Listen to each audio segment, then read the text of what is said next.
I wanted to then move to another point here about technology.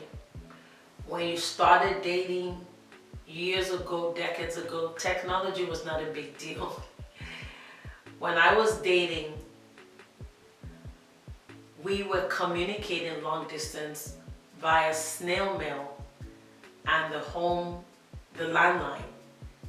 I remember just making a phone call and having to wait quite a while, hoping that that phone call would go through.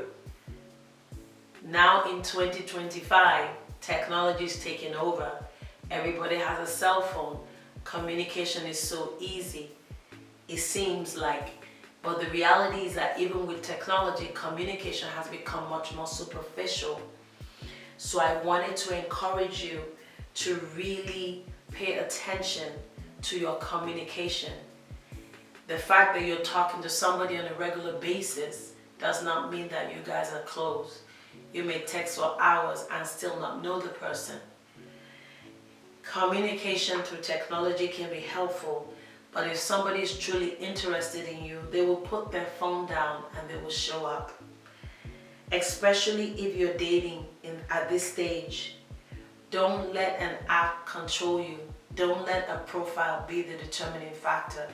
I call online dating online meeting. There is no way you can date online. What you can do online is meet somebody that you will later date.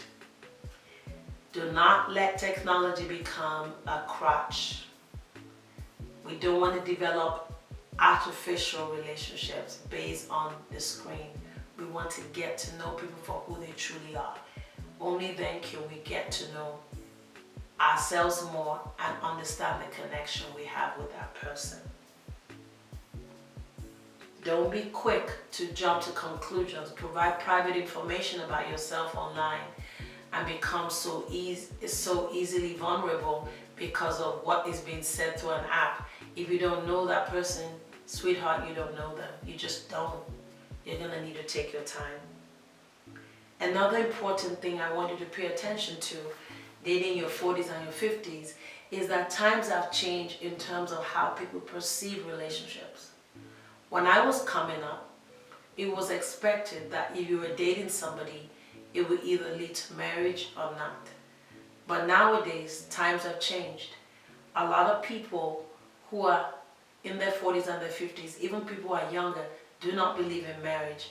It is not a value for them. Some people believe that they could even be polyamorous, that they could be with different people. There's so much going on. You really want to make sure that you don't assume anything when you meet somebody today. Even if that person is attending the church that you attend. Please ask questions and clarify what that person's understanding of a relationship is. You don't always have to ask direct questions, but pay attention and listen.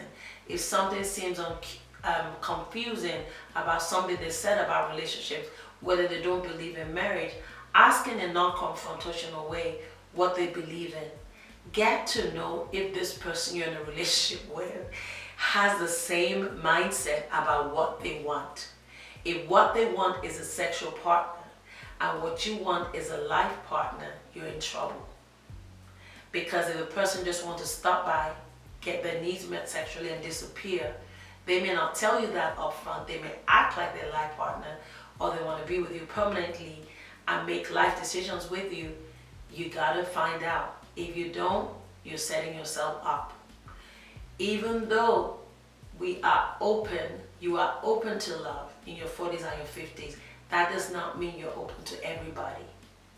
You really want to make sure that your emotions are not suppressed, but that your mindset and your objectivity is not minimized.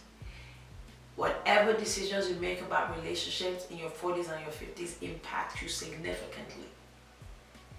Make sure you understand what relationship means to that person.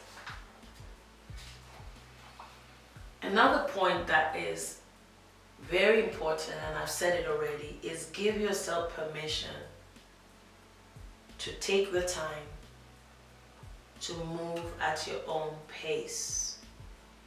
There is no shame in being cautious. There is no shame in being cautious. Hi, thank you so much for checking out this clip. Please share, like, and subscribe to this channel so that you can view other episodes. Check us out on askdrrola.com, where you find additional information about mental health and wellness. See you soon. Bye.